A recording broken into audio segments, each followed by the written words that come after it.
"Have you come to relieve your burden unto the Lord?" asked the eldest priest from behind the blind of the confessional booth. Silence hung to answer the offer. The elder priest, rather than immediately persist, decided to let him take his time. For the last 17.5 years, he'd been an elder priest of Black Rock Chapel. He had learned that they would feel the compulsion of coincience to confess their unrighteous deeds in the Lord's due time. The young was shaking. His hands were firmly clasped around his upper arms, leading to his shoulders, as if shivering. The youth was hunched over, rocking back and forth in the wooden chair within the confessional booth. His left eye twitched, and his face remained chiseled in a state of petrified terror. "There's no need to fear, my son," whispered the elder priest, hearing the distress on the adolescent side of the booth. "Christ bids forgiveness to all who trespassed against him. All he asks for is repentance of your sins and to seek reform from him." The creaking of the youth's wooden chair began to die down, and yet his breathing began to quiver in place of his body. "Forgiveness," the boy whimpered softly. His voice continued to tremble in a traumatized manner. No, forgiveness." The elder priest, hearing the youth's remark, repeated his assurance of the Lord's mercy to the boy. "No salvation, no savior. I've done their bidding, Father. I did their bidding, and I am debased." The elder priest, though unnerved by the youth's pessimism, remained composed. "Come now, my son. God has promised salvation to all who walk astray. All you must do is to confess and repent of your sins. Worry not of the judgment of others, for the confidence of a priest is sacred." The youth offered a dry laugh in response before retorting, "I care nothing for the judgment of others, for they too are as devoid of any hope of salvation as I." The voice of the adolescent began to deepen to the pitch of a man twice his age, and beginning to take on an air of malignant satisfaction at the statement's insulation. Confused, the elder priest wanted to question the youth as to the meaning of his statement. More than anything, however, the elder priest was perplexed as to the boy's purpose for attendance of the confessional as a whole. "Do you not, young man, accept the Lord into your heart? Are you not one of his children?" the elder priest queried, unsure as to the state of the youth's soul. No, Father, I no longer scrub to the lies of the church, for I have seen otherwise." The youth's voice shook again, the tone growing even deeper and angrier in timbre. "My eyes were opened to the truth long ago. They showed me the truth." "They," the elder priest questioned, curious as to exactly whom the implication belonged to. "Yes, they, the true harbingers of the truth. You see, Father, through them you may see the truth, their prophecy." The elder priest became truly disturbed at hearing such blatant, sacrilegious claims. Remaining calm, he told the blaspheming young man that there existed no truth outside of the Lord. The young man let out a defiant and condescending laugh. "Then you really are a blind old fool.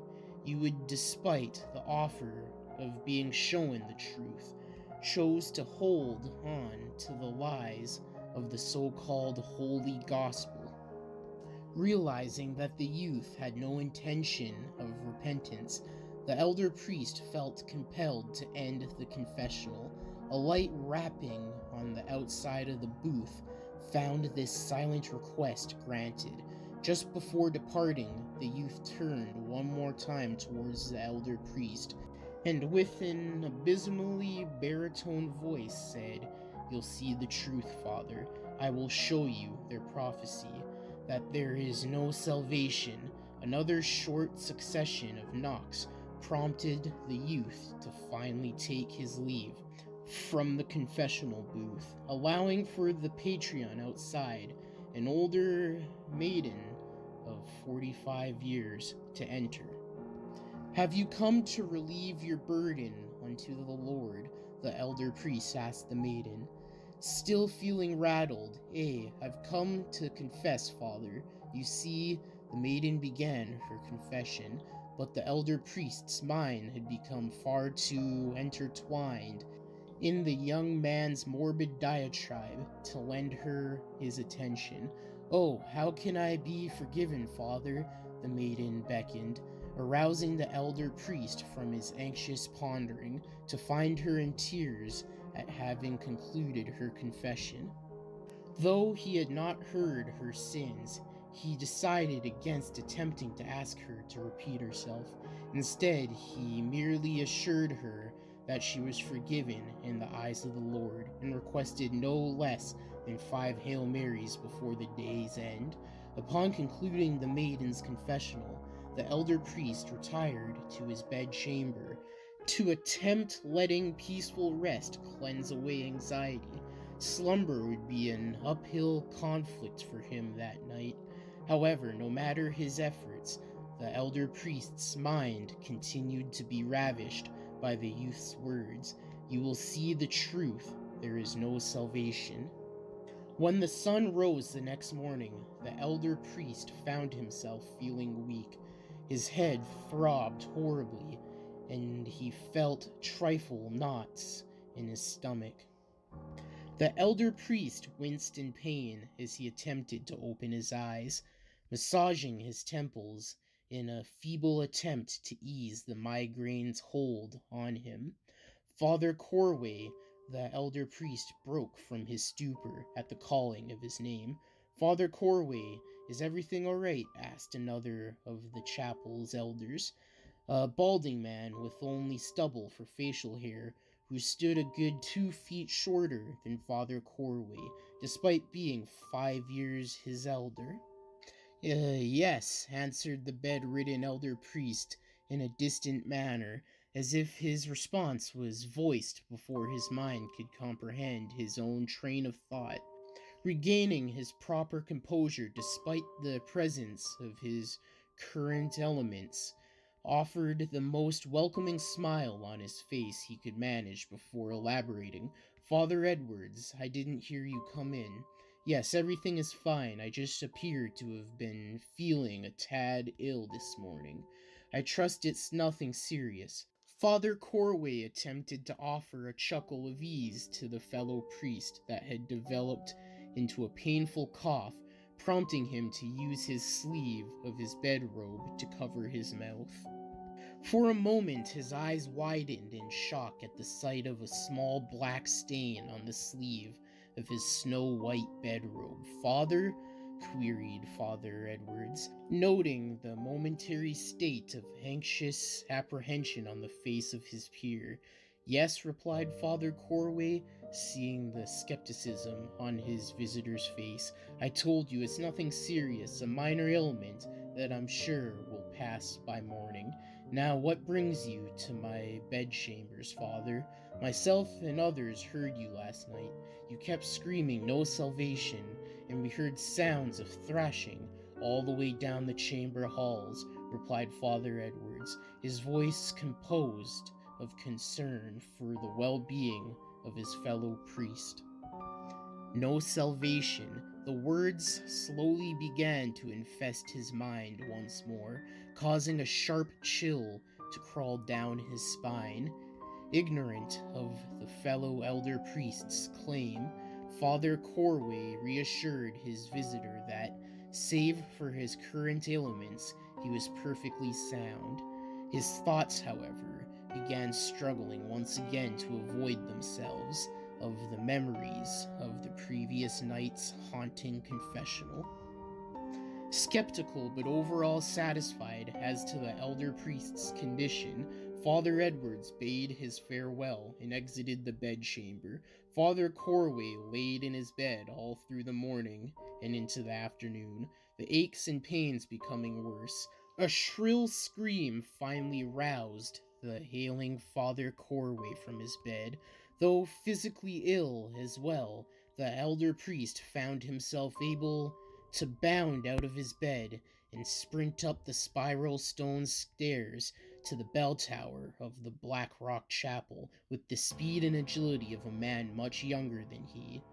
When he reached the top of the stone stairs, he found a young maiden, one of the chapel's fledgling nuns, whom had not yet sworn her oath of purity, doubled over, wailing into her palms. "What is it, dear sister?" Father Corway gently but firmly grasped the young maiden's shoulders. She stammered, utterly unable to voice a coherent reply. "Who, child? What happened?" But the young nun-to-be could only shake her head and continue wailing in response. Unable to voice a coherent response from the young sister, Father Corway resolved to open the door behind her and enter the bell tower of the chapel and investigate the malignance himself. "No, you mustn't go there," the young sister shrieked, causing the elder priest's heart to skip a beat in his chest.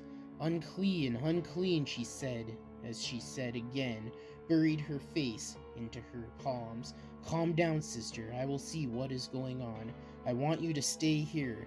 The young sister just sat quivering, burying her petrified face into her palms. Father Corway's hand trembled as he grasped the knob. Unclean, he wondered as he willed himself to open the door. The foul odor of death assaulted his senses immediately upon the door's opening. The elder priest turned his face into the crook of his arm and began to cough, gagged by the offensive scent, with an alarming dread mounting within him as to what lies inside the bell tower. Father Corway instructed the budding nun to summon help. She bowed her head to him and immediately sprinted down the stone stairs to the monastery to alert the other elders of Black Rock Chapel. The inside of the bell tower was dark, only illuminated by a single torch mounted to each of the 4 stone brick walls, respectively. Partially through the light was the faint glow of the torches still revealed the unholy display within its claustrophobic confines. Adjusting his eyes to the faint glow of the light inside of the bell tower, he saw the corpse of one of the maidens of the village, an Irish maiden of 45 whom the father recognized as the tender of the nearby tavern, who had attended many confessions for her sins of lust. She was stripped bare and hanging from the tower's rafters by her neck, using the long, thick hemp used to sound the sermon bell. On her breasts were carved a single word in her native tongue. Frau Chun, the elder priest, reached in disgust and horror at the abyssal display before him. With haste, he escaped the confines of the bell tower and slammed the door behind himself. Our Father, Father Conway, began with shuddering breaths, crossing himself as he spoke. "Hallowed be thy name. Our kingdom come, thy will be done, on earth as it is in heaven." Father Corway! The sound of his name broke him from his petrified stupor. "Father Corway, are you all right?" It was Father Edwards. For a drawn-out moment, Father Corway had no words for his fellow priest, merely offering his current mortified stare as a response. "Father Corway, what in God's name happened?" The urgency in Father Edwards' voice was accurate. She confessed to me." Tears began to streak Father Corway's face as he pointed to the door that led into the peak of the bell tower. Determined to spy the source of the hysteria, Father Edwards moved past the scared Father Corway and opened the door. "Christ above, Sister Meredith, alert the authorities at once." The fledgling nun stood frozen with her jaw agape. "Do as I say, sister, make haste," barked Father Edwards. This snapped young Sister Meredith from her terrified trance, and she ran down the stone steps, bolting through the chamber halls and exiting through the sanctuary. "We must alert Archbishop Marcus of this atrocity." Father Corway beckoned. Father Edwards disagreed with the conclusion, thinking it's wiser to handle the situation themselves. "Are you a madman? This is an attack against the church." Father Corway's heart pounded in his chest with the startling intensity, prompting him to clutch the left side of his chest to try to slow the quakes of his heart. "Easy now, Father. There's no need to make a large problem of this than what is absolutely necessary to warrant." Father Corway, confused and shocked at his fellow priest's hesitation to consoling the head of the Black Rock Chapel, decided to further press for an explanation. "Please trust me, old friend. If we are to become bishops ourselves, we must prove that we can handle situations as this ourselves. There is no use in discussing Archbishop Marcus when, in all likelihood, this is nothing more than the act of a disturbed-minded individual who found confidence in the concealment of her body in the peak of the chapel's bell tower. A simple crime of passion, congruence, but simple nonetheless." Father Corway nearly saw red. "How can you say such things with such lax conviction? You, a priest, a servant of Christ, you expect me just to sit here while a credible threat to God's kingdom is swept idly under the rug?" Before his triad could escalate any further, the elder priest felt something move across his feet. Perplexion overtaking his former frustration, he looked down to see a mass of inky black serpents surrounding his feet. Terror flooded through his entire body as he saw the serpents converge on him from all directions. "Father Corway, are you all right?" asked Father Edwards. The elder priest only offered a weak gasp of horror in response as he saw a multitude of serpents spawning from the doorway leading to the bell tower peak. "Father Corway, what is it?" Father Corway stuttered, unable to fully comprehend the events unfolding before him. "Serpents! Serpents?" Father Edwards questioned, eyeing the mortified priest with confusion. "Can you not see them? They're everywhere." He stopped abruptly when he felt one of the serpents sink its fangs into his legs. No sooner than his eyes could widen in shock than the serpent's supernaturally potent venom began to cripple the elder priest's senses. The hallway within Black Rock Chapel Peak began to spin, dizzying the father. Father Corway clutched his forehead with his left hand, as if doing so might in some fashion stabilize the dizziness. His right hand desperately grasping the crucifix pendant that hung from his neck. His eyelids began to feel heavy as vertigo began to transform into exhaustion, just before darkness would overtake him. However, Father Corway could see all too clearly, despite the venom's assault on his senses. Father Edwards extended his hand as the black serpents then began to slither to him, appearing to answer some malignant summon. The elder priest stumbled back in chilled fright as he witnessed them slither and seemingly begin to fuse into Father Edward's body, as if the supposed fellow priest himself were comprised of demonic serpents. The wriggling mass then appeared to revert back into the form of the priest as Father Corway's legs began to lose the strength necessary for proper balance. His heart quaked in his fragile chest, as with the meager composure he could manage in his damning flight, he staggered backwards whilst knuckles beginning to whiten on the hand that grasped the crucifix pendant. Our Father, thou art in heaven, hallowed be thy name. His labored, breathed words were abruptly silenced as his feet had misstepped, sending him crashing down the stone steps. Unconsciousness finally met the elder priest when his head struck the wall midway down the spiral. Father Corway wandered about the ever-existing void of subconsciousness, unable to feel or perceive anything anymore. He wondered if he had indeed perished through either the means of the serpent's venom or the trauma of the crash down the spiraling stone stairs. Am I dead? Father Corway pondered as he continued to survey the void. Is this the entry to the kingdom of heaven? Nay, a monotone voice called to him, answering the father's initial query. Caught by surprise, he spun around to face the speaker. To his horror, the priest stood face to face with the ginger-haired Irish barmaiden whom he'd seen hanging by the neck in the bell tower. She stood before him in the dark, subconscious plane, completely bare, her milky white skin and grassy green hue irises projecting the visage of life. The entrance to heaven is closed to us, as it always was.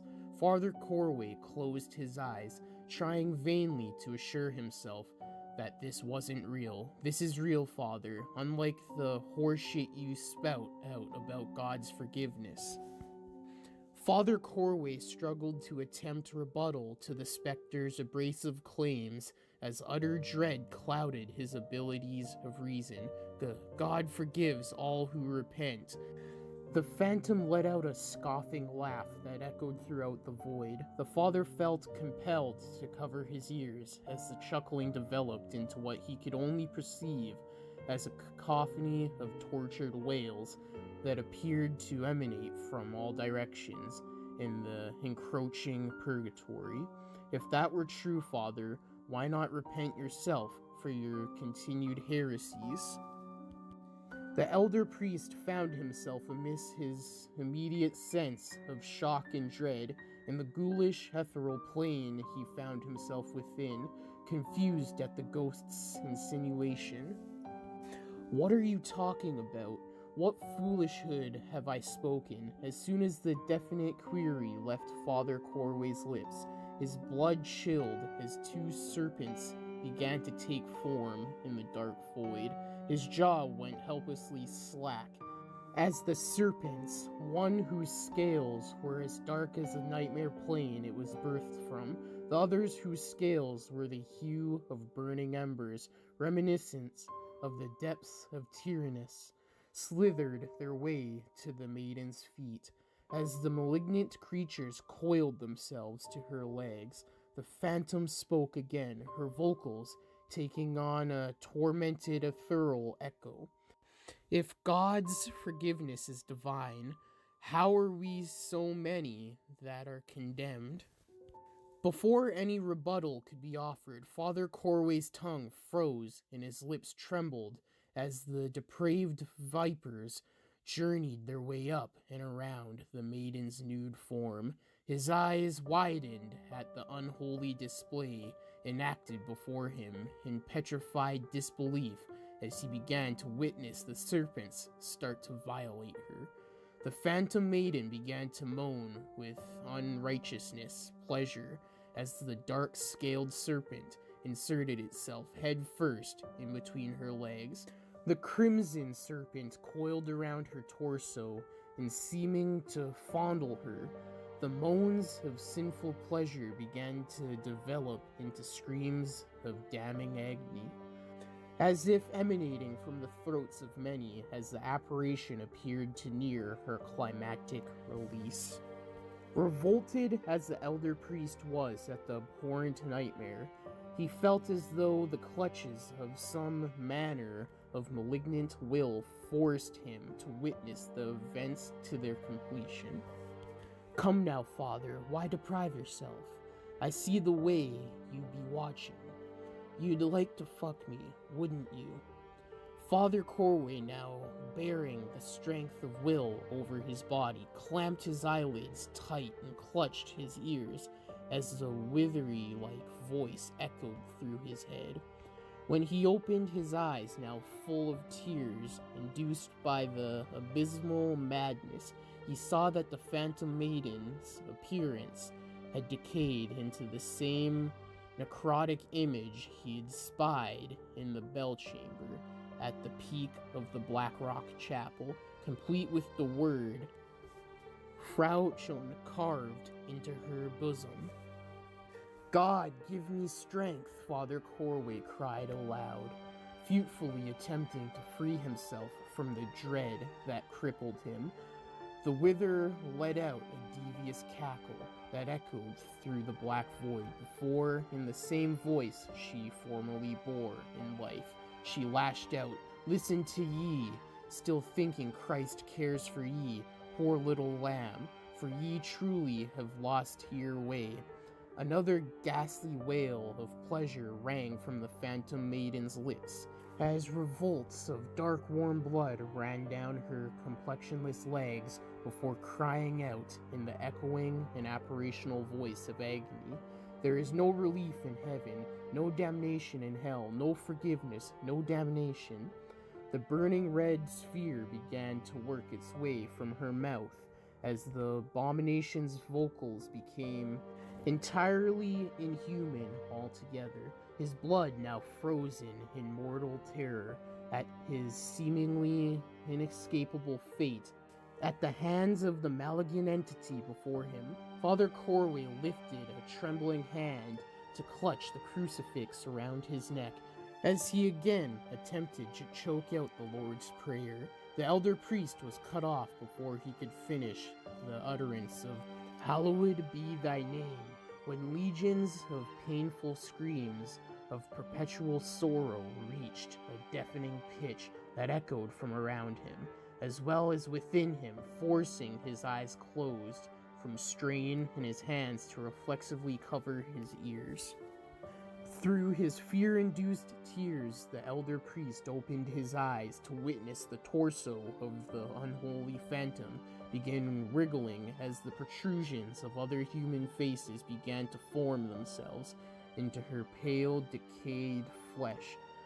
When the withered mass of face took form within the Phantom Maiden's body, they cried out in unison in wails so deafening Father Corway was forced to his knees, eyes clamped tight and his palms covering his ears. "No salvation," the tortured, deaful voices screamed out as one.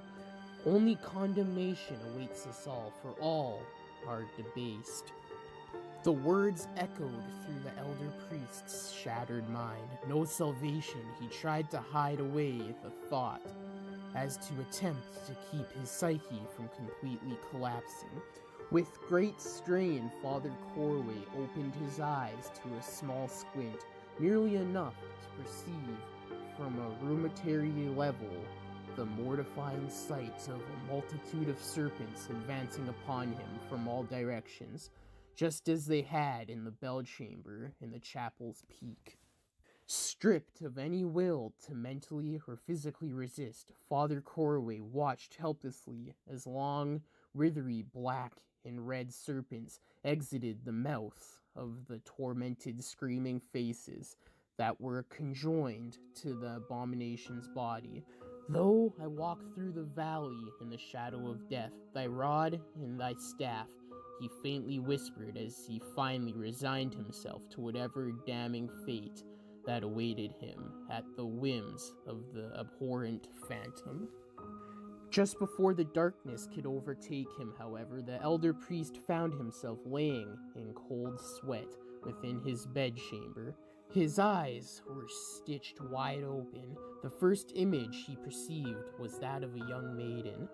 Still in a state of perpetual shock, Father Corway stared at the maiden before him, attempting to distinguish the presence before him now from the Werthree that menaced him in his slumber. When his eyes studied the olive complexion of her skin, coupled with the long brunette hair beneath her head robe, he realized that the maiden standing before him now was none other than the budding Sister Meredith. As his vision slowly strained itself into clear composition, he could see the young fledgling eyes glistening with tears, and her face was red. "Oh, Father, thank God you're awake. I thought you were lost forever," exclaimed Sister Meredith through tear-filled relief. In an exhausted voice, Father Corway questioned the young fledgling nun as to where he was and what had happened, for in the current moment he could not immediately recollect any of the previous phenomena outside of the demented nightmare he had only narrowly escaped from. "It was awful. After I came back with the authorities for the woman we found in the bell tower." She took a shuddering breath before continuing, her voice cracking again with frightful tears. "We found you sprawled unconscious on the stairs. You kept muttering the Lord's Prayer and something about serpents and poison. I looked everywhere, but I couldn't find Father Edwards. The body was missing too. Me and a few other sisters moved you into your bed. You were out for most of the night and into this morning. I only awoke you when you began thrashing about." A tumultuous wave of dread washed over the elder priest's face as all at once the horrors of the previous afternoon came crashing back into his memory like a devastating avalanche. "Oh, Father, I am afraid," cried the young Sister Meredith. "Something unholy is happening in the chapel." "What are we going to do?" Father Corway winced and drew a deep breath, once again grasping the right of his forehead, attempting to both ease the throbbing pulse inside as well as regain some semblance of composure, of his abilities of reason. His head was drowning in a black whirlpool of insanity and cold, crippling, unforgiving dread. "What am I going to do?" The bitter question crossed Father Corway's mind, followed by another, far more disheartening query. "What could I do?" Father Corway began hopelessly attempting to connect the ghoulish events, to possibly identify the source of the abominable phenomenon, and, with the aid of the divine, combat it. "Archbishop Marcus," Father Corway whispered, unconsciously vocalizing his thoughts as his mind traveled back to the encounter in the chapel's peak.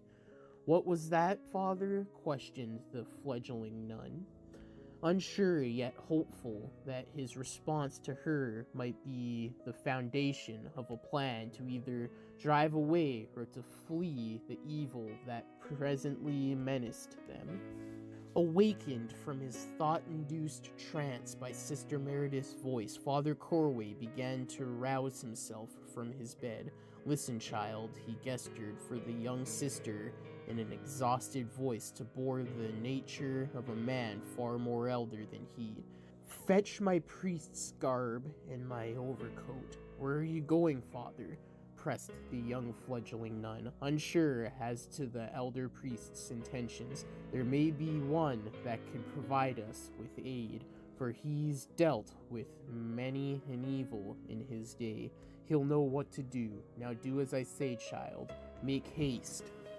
The young fledgling Sister Meredith was slightly puzzled, but simply offered a small bow of her head before making her way to the wardrobe. Father Corway struggled as he slowly moved his aching body, still weak from the serpent's potent venom. When his legs finally found the strength to stand, he slowly trudged over to the vanity mirror that hung to the right of the entrance of the bedchamber. It was an average-sized mirror that was joined on either side by vanilla-scented candles that would provide small tastes of added luminescence to the entrance of the bedchamber. Above the vanity mirror hung a shining silver crucifix bearing the modeled image of Christ's executed body fixed upon it. Gazing at his image in the aged mirror, Father Corway felt a sense of nausea creep upon him, as where in reality he lived only 45 years. The face that returned his gaze from the mirror had the appearance of one that had lived closer to 30 years longer. The reflection in the mirror bore thin, silver strands of hair, unlike the thick, vibrant brunette hair he bore outside the mirror. The skin on the doppelganger's face also appeared gaunt and concaved, as though the flesh it bore was too excessive for its bones. The wearied elder priest became unnerved at the sight, tugging at the skin on his face to reassure himself, though tactile perception, that the image in the mirror was indeed some manner of visual hallucination. It was then that the reflection began to shift within the mirror's confines. The face that posed itself as the elder priest began to offer a most sinister grin, while the rest of the room surrounding the being began to take on a scarlet-red filter. For a moment, his blood chilled at the sight of his reflection, acting outside of his own will. Placing his palms over his eyes, he softly whispered to himself, "No, it's not real. God be with me." Old fool, Father Corway looked once again at the doppelganger from his palms and saw the sinister reflection of himself beginning to decay, the loose skin hanging onto his skull, now falling away to expose the skeleton underneath. God cannot save us, lashed the vision in the mirror. His jaw fell as he watched the image in the mirror slowly continue to devolve into a more grotesque appearance. More of the false reflection's flesh slowly decayed and peeled away, as if it were but mere paper to reveal the skull, bearing jagged teeth that could rip and crush flesh and bone alike with ease without worry of dulling. The sockets of the demon were dark and cavernous voids that swallowed all semblance of light, save only a tiny crimson speck in the middle of either socket, respectively, that appeared to serve as its retinas. "Let me ask you something, Father," chided the beast in the mirror, voicing the elder priest's title in a tone of mocking reverence. Father Corway covered his ears to attempt to resist the abomination's lying tongue. "Why did your so-called loving Father in heaven excuse his own son?" Father Corway screamed in his head at the abhorrent creature to silence his blasphemies. To no avail. Christ himself was no more than a holy bastard.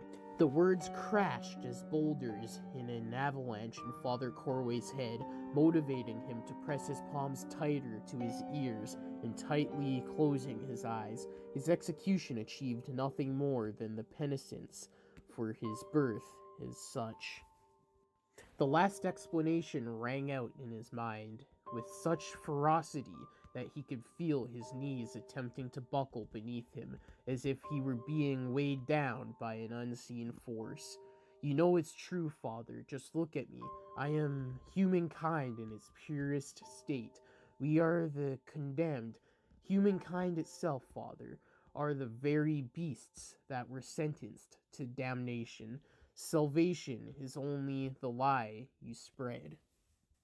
Nearing his wits' end, Father Corway slammed his fists upon the surface of the vanity and shouted deafeningly at the apparition, "Enough!"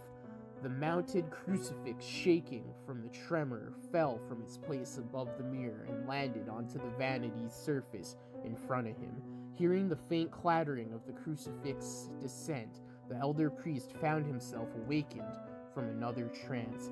He saw that instead of the disabled specter that occupied its confines, only moments before his reflection revealed the middle-aged man that existed in reality. Father Corway again closed his eyes and began drawing in deep breaths to relax himself once again. Upon opening his eyes, he decided to fixate the fallen symbol back to its original preference above the vanity mirror. As he held it, however, a searing pain shot through the palm of his hand that caused him to drop it again, letting out a cry of pain.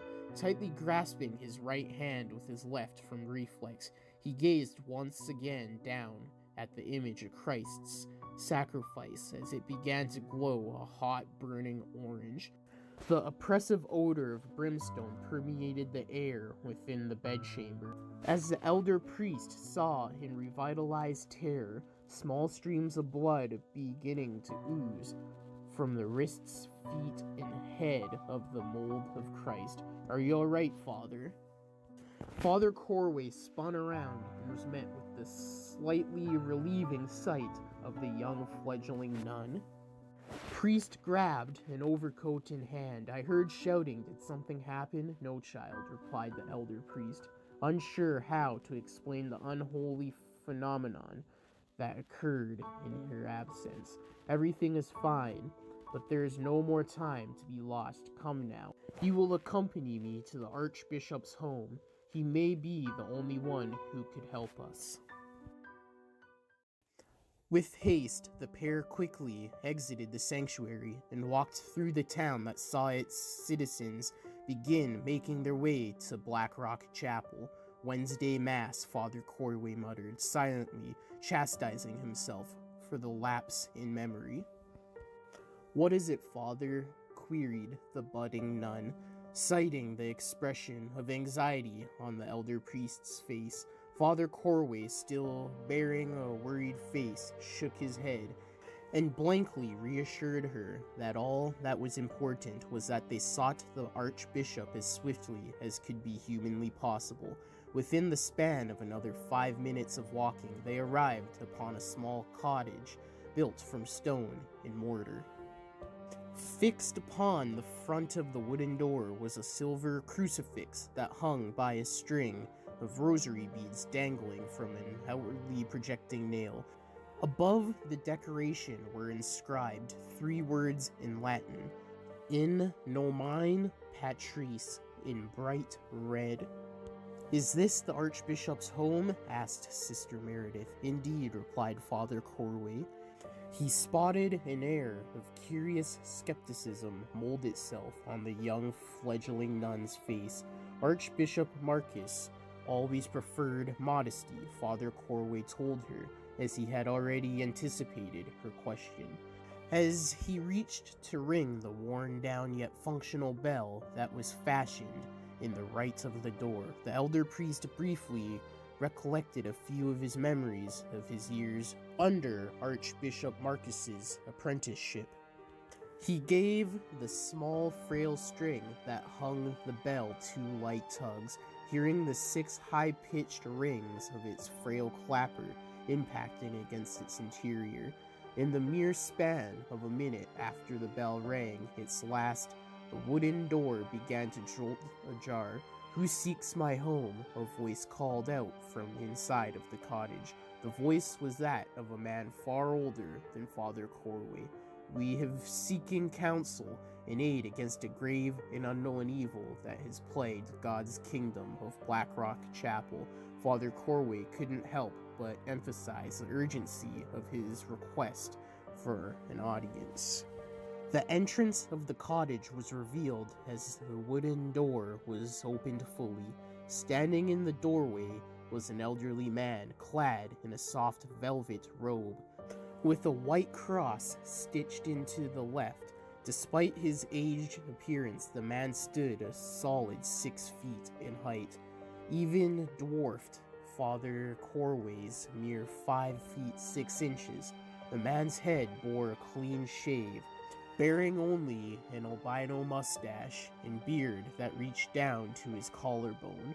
For a solid moment that felt to stretch, The man in the doorway examined them, evaluating the sincerity in the spoken urgency.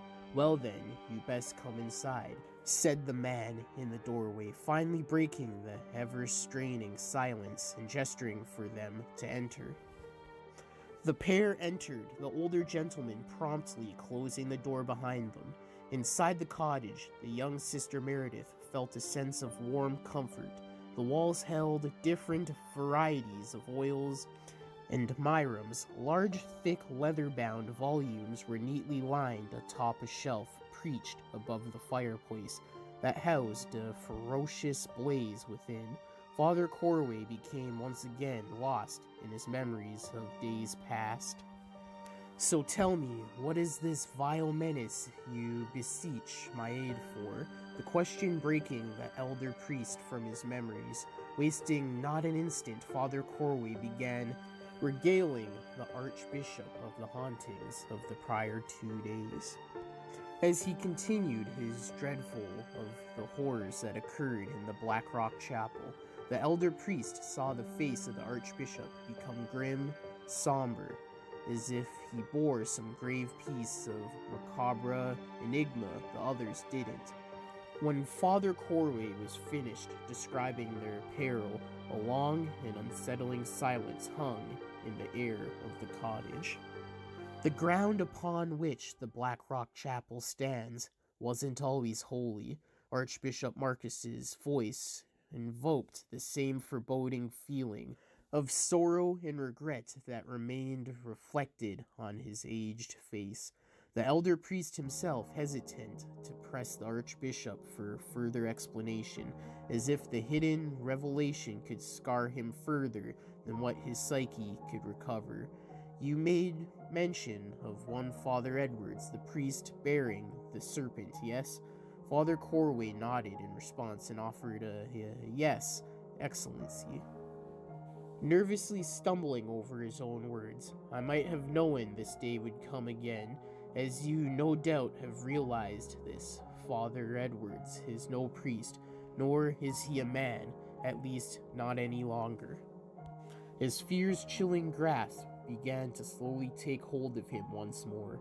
The burning question that had been suppressed by hesitation before now embedded itself into the forefront of Father Corway's mind and erupted from his lips. "What do you mean, Your Excellency?" His heart hanging a heavy pendulum of rueful regret and worry. Archbishop Marcus began to enlighten the pair of the unfortunate tragedy that molded the infancy era of Black Rock Chapel.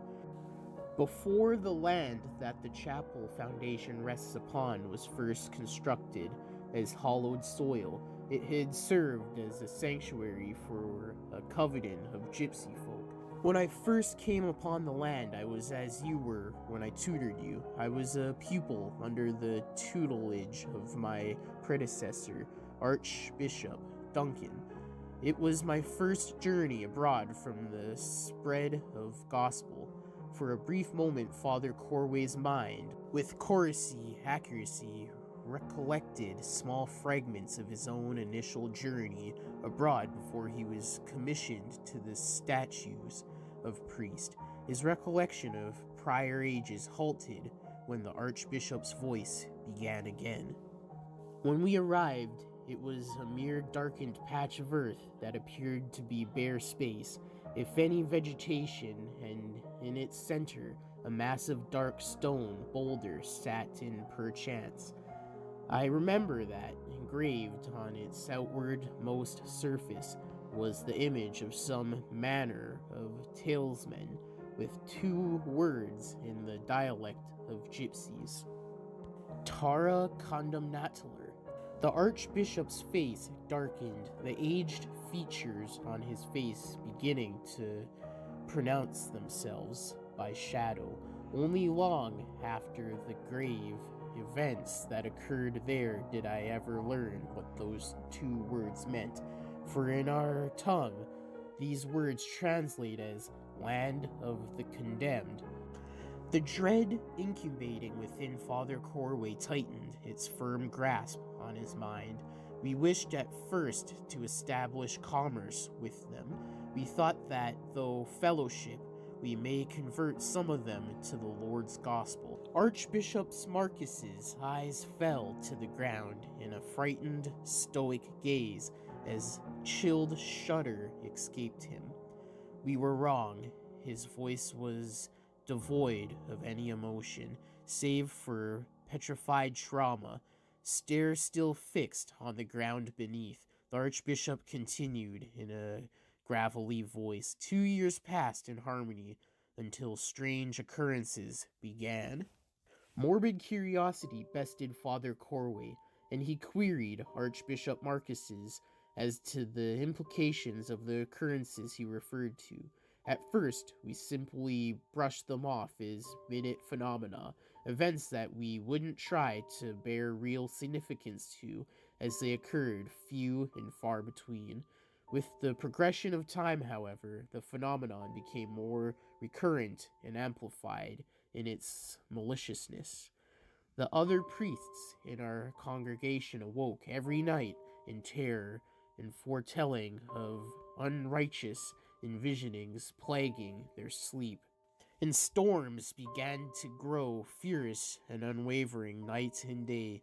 It was one dusk, however, when our paranoia reached an apex and our goal of peaceful fellowship was abandoned. The cracks of the flames dancing upon the oak kindling inside the heather arrested the mournful stare of the Archbishop. Voices, it began with the voices that came to me, whispering all manner of unrighteousness blasphemies to me. Night upon night, the ghastly voices beckoned to me, tempting me to partake of the ungodly acts they would describe to me. Though the grace and strength of the Lord willed me to resist them, I began to grow worried that I recounted my experiences to another apprentice under the former Archbishop's study. The Archbishop met gaze once again with the elder priest, the man you named as Father Edwards. Father Corway stared in confusion at what he was told. Just before he could question to himself of the plausibility of what Archbishop Marcus's implication was, morbid realization sent a thunderbolt that shook his mind to its innermost foundation. Not a man, not any longer. The words pierced him like a finely sharpened dagger as he began to slowly piece together the connection between the Maligan hauntings that menaced him in the previous days within the chapel's walls, and those recounts from the Archbishop's macabre anecdotes. Noting the clarity molding itself to the elder priest's face, Archbishop Marcus continued. He suspected immediately the machinations of the gypsies were at fault. He was certain that their foreign custom had, in some form, were thought evil forces against us. Over time, paranoia became disdain and mistrust until one grave twilight, the night that blind fear drove us to violence. I'll never forget their faces as we came upon them, wielding the instruments that raised their livelihood to ash. Their homes, their shops, everything was set ablaze by the hands of our convent. The Archbishop's mouth split into a morbid, dead smile, wholly devoid of any authentic joy. Edwards told me what we were doing was an exorcism of the land, that our actions were in righteous merit of the Lord's service. A small tear escaped his lifeless eyes and ran down his cheeks. Father Corway's blood began losing its warmth as he was witnessing the collapse of his former mentor's psyche. They fled the land that night, but not before letting slip an omen. May you all be spare of Dagacy, as if mention of the word carried a supernatural force of its own. The heather exploded outwards, the flames danced upon the oak kindling, shifting erratically. If I could have known the unholy evil we wrought upon ourselves. Archbishop Marcus's lips quivered as he continued. We thought that by ridding the land of the gypsy heretics from the soil, that the evil would flee with them. What we were too blinded by arrogance to see at the time was that the ones we were swift to drive away were the same whose practices acted not as a weapon against us, but to spare us from something far worse. Dagacy, Father Corway queried, more from instinct than genuine curiosity. A sullen nod of the Archbishop's head, coupled with his chiseled expression of recriminatory despair, served to reply to the query. Like with what was inscribed upon the stone, I learned only long after what Dagacy was. What is it, Excellency? Is it the name of a demon? Father Corway asked, attempting to recollect the multitude of malignant spirits dwelling from the lakes of fire that were catalogued in Le Dictionnaire Infernal, a volume what he was required to devote hours of study to in his apprenticeship under Archbishop Marcus. To find one by the name of Dagacy. Archbishop Marcus arose from his seated position and went to his bookshelf and pulled out a volume dressed in dirt and dust, adorned by cobwebs. Father, you misunderstand. Dagacy is no demon. Blowing away the concealment provided by the dust on the cover, the volume's cover was revealed to be a faded, yet polished, brown hue, leather bound, and bearing no title on the front. The Archbishop fixed himself with his reading lenses and opened the worn volume halfway and began turning further pages until he found the specific page bearing the heading of Blestamul Louis Dagasti. Father Corway gazed intently at the faded page before him, unsure exactly of what to make of the foreign ruins scrawled upon the page. Archbishop Marcus placed his index finger upon the page in question, directing Father Corway's gaze. When they fled, the convent of gypsies left behind this tom. Archbishop Marcus read the passage that detailed the Blestamul Louis Dagacy, the curse of the debased, in their tongue. Father Corway's blood chilled, draining his skin pale as he listened to Archbishop tell of Dagacy begin the physical manifestation of mankind's condemnation itself. The memories of the chapel's phenomena abrasively invaded his mind once again, pronouncing emphatically the gratuities, blasphemies, the witcheries assaulted him with. The Archbishop further explained that those that fall victim to Dagacy do so when they call out to them, seducing them to either embrace whatever sins they'd committed that drew the attention of them, or by stripping them of all hope of salvation until their demise, wherein they are to join the ranks of the condemned. As Archbishop Marcus continued reading, the elder priest glanced at the page when he felt his skin began to crawl at the sight of the illustration on the page's bottom right corner.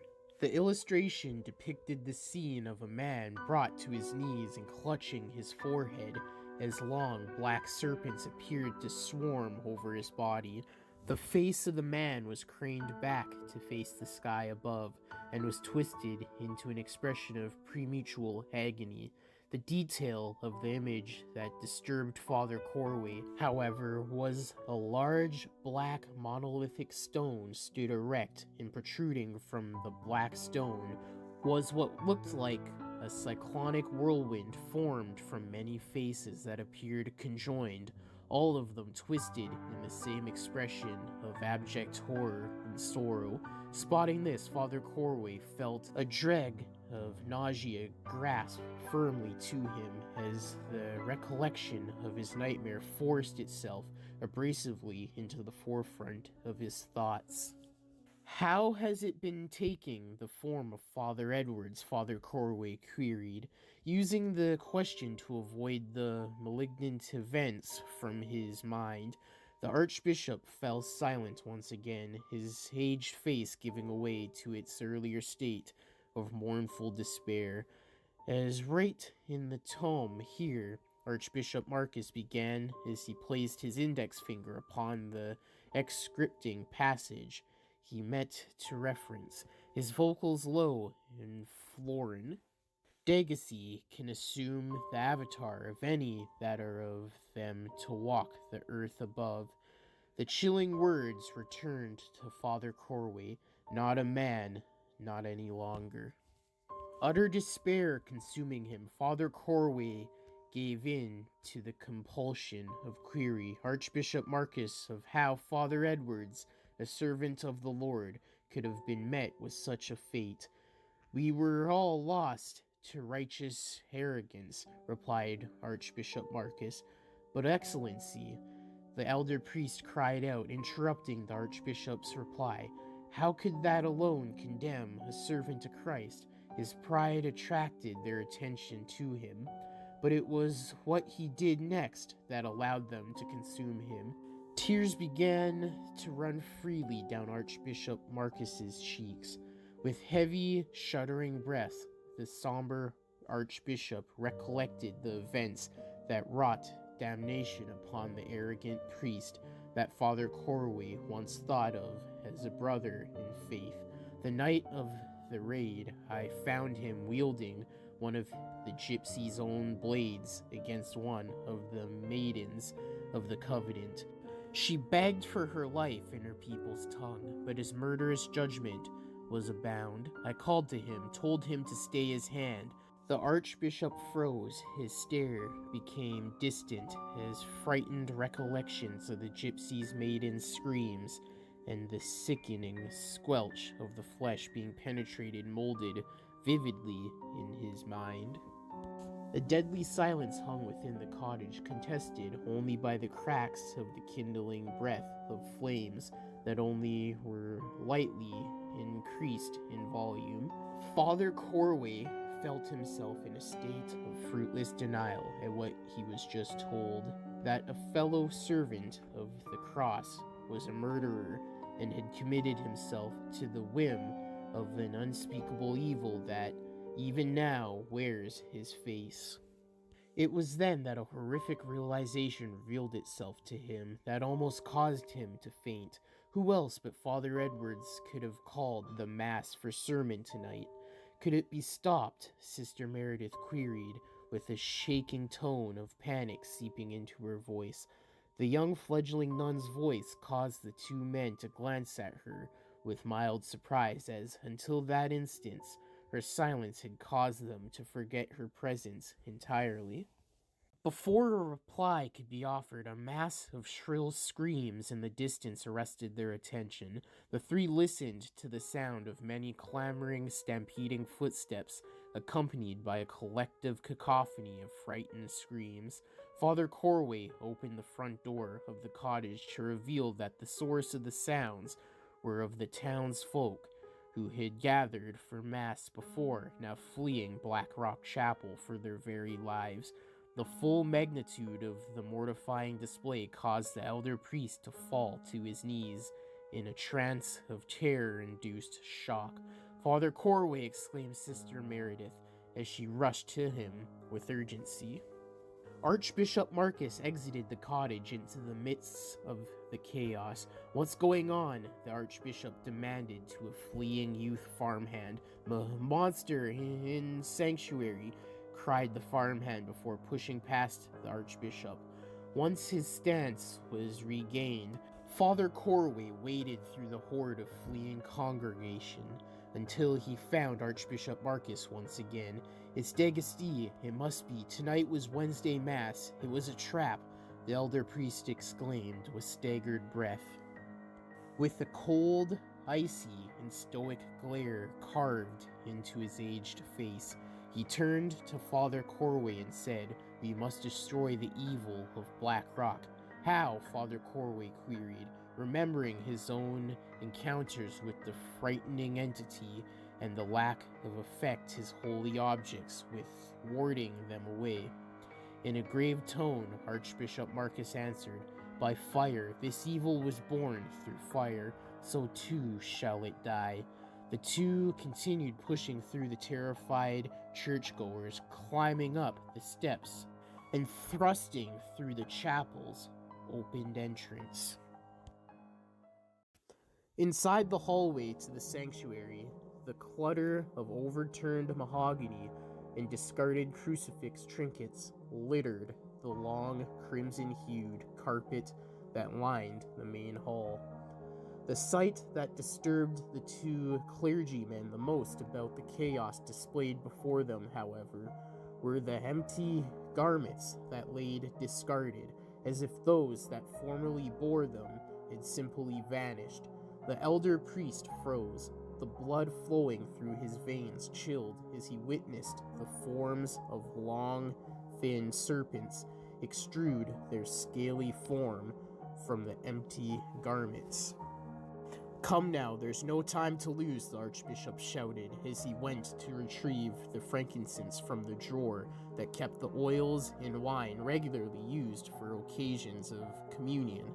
As he retrieved the oil and dismounted two of the candlesticks, Father Corway remained in place, the Maligan phenomenon burrowing back into his recollections, feeling incapable of acknowledging his partner's voice. The elder priest felt the taunts uttered by the Rathies sink slowly and painfully into his heart. If God's forgiveness is divine, how are we so many that are condemned? No relief in heaven, no damnation in hell, no forgiveness. Salvation is only the lie you spread. They have shown me the truth. Father, there is no salvation. Those last two words, the two words that have haunted him for 3 days and nights, began to repeat as though they were some manner of demented mantra, screaming inside his mind like a chorus of shrieking maidens in great pain. Father Corway's trance was broken when he felt an object push into his chest. "Father, are you ready to begin?" Archbishop Marcus queried, pushing one of the candlesticks into the center of Father Corway's chest. Clarity resuming control of his thoughts, the elder priest replied with a slightly hesitant breath, Yes, I'm ready." "Then may we exorcise the evil from Christ's temple," Archbishop Marcus declared with the blaze of determination raging in his eyes. As they set about dousing the main hall in the frankincense, crossing each stream they cast upon the surroundings, they each began to recite, "In nomine Patris, et Filii, et Spiritus Sancti. Amen," until Archbishop Marcus let out a sharp cry of pain that abruptly ended his chanting. Startled, Father Corway snapped his head in the Archbishop's direction. His jaw slacked numbingly as he spotted 5 of the abhorrent serpents with their fangs fixed firmly within his former mentor's thigh. Archbishop Marcus's eyes were fastened tight, his jaw agape, as his face portrayed the sheer, unutterable pain that coursed within him that moment. Father Corway began to rush to the Archbishop's aid, shock and pain molding into one as he saw his ally forced to his knees in agony. "No, Archbishop," Marcus screamed out with a strained cry. "Stay away," the elder priest halted, despite the fright-induced adrenaline urging him further. His strength waning, the Archbishop summoned the last of his will to let out a strained cry for Father Corway. "It's too late. I'm theirs now. I allow this evil to birth. Now you must destroy it." Another tortured wail escaped Archbishop Marcus's mouth as the serpents swarmed him, biting and coiling themselves up and around his body and into his gaping mouth. As they burrowed into his throat, he began to let out a series of choking gasps. Before the serpents could overtake him, however, Archbishop Marcus sputtered one last command to the petrified elder priest. You must burn Black Rock Chapel." His eyes rolled back As the breath of life left him, falling fully on his back, Father Corway's legs felt weak as he watched helplessly as the body of Archbishop Marcus became but a mere squimmering mass of dark and crimson.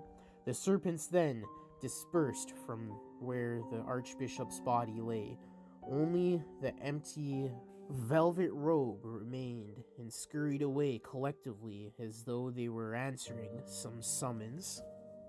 His gaze following their flight, Father Corway saw them slithering back into the sanctuary. Giving pursuit, Father Corway's eyes met with the embodiment of the horror that tormented the once hallowed ground he stood upon.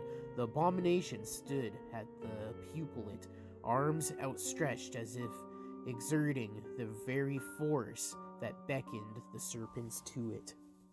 The head of the abysmal creature was the likeness of the man Father Corway formerly knew as Father Edwards. The rest of the beast's form, however, was comprised of little more than a withering mass of faces that appeared twisted in the same expression of unbridled suffering. Father Corway stood at the entrance of the sanctuary, pale, struggling to comprehend the full extent of the unholy terror displayed before him as the multitude of serpents burrowed themselves in the many dark cavernous mouths of the agonized faces that comprised the abomination's form. The tortured faces began to undulate more rapidly, as if attempting to breach through the flesh that confined them, until a new addition began to mold itself into the center of the abomination's chest region. In anguish, Father Corway cried out, "No!"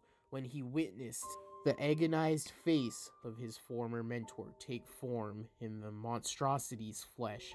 As he fell to his knees, stripped of his will, he felt as though he was once again in the nightmare, now with no relief of waking from it. "Now you see the truth, brother. Even the poise cannot be forgiven." The voice, though uttered singly by the false likeliness of Father Edwards, bore an ethereal quality to it that wholly devoided its resemblance to that of human. Haunting familiarity struck the elder priest's ears when the voice of a young man, though still inhuman in nature, chided to him. "The truth stands before you, no salvation." He realized this to be the distorted vocals of the young adolescent from the confessional.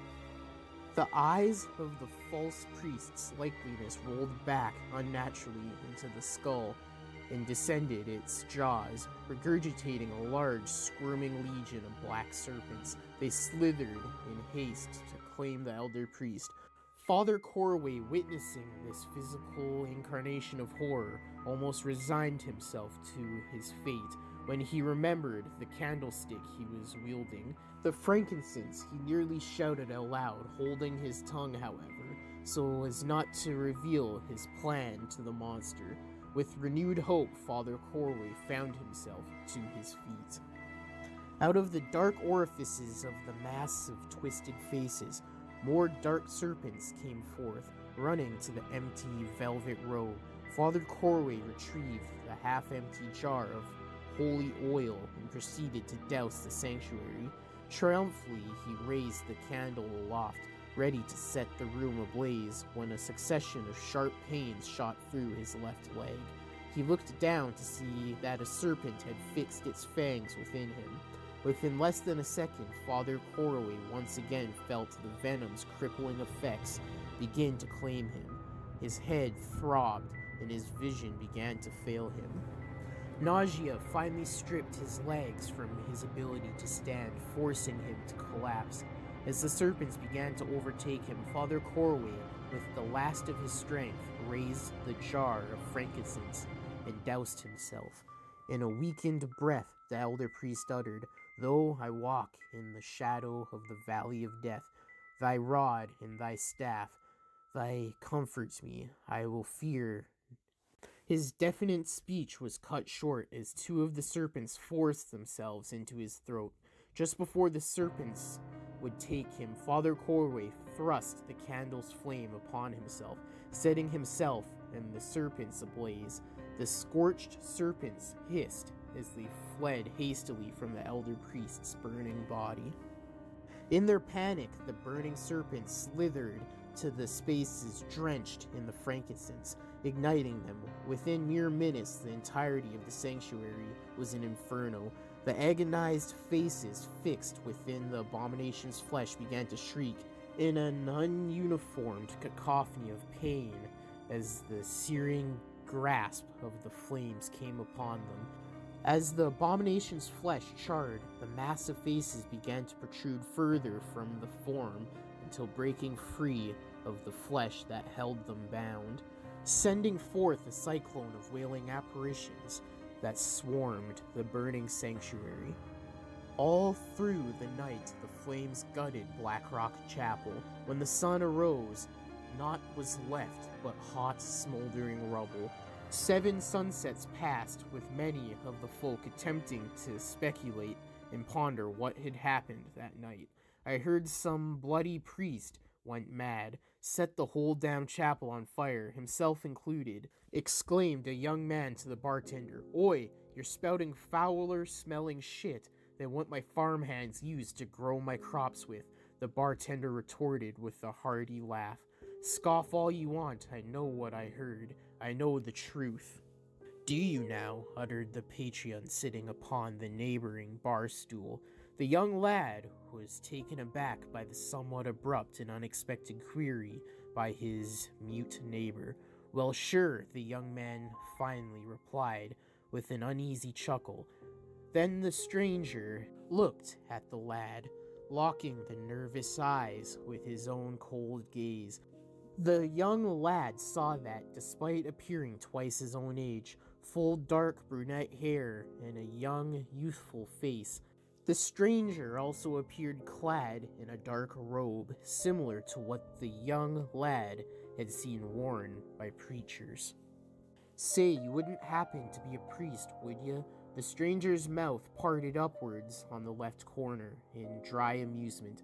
"I was once," he said in the same dry tone, nearly devoid of emotion. "But then I learned the truth." The young lad, suspecting some manner of bluffing, challenged him. "That's right.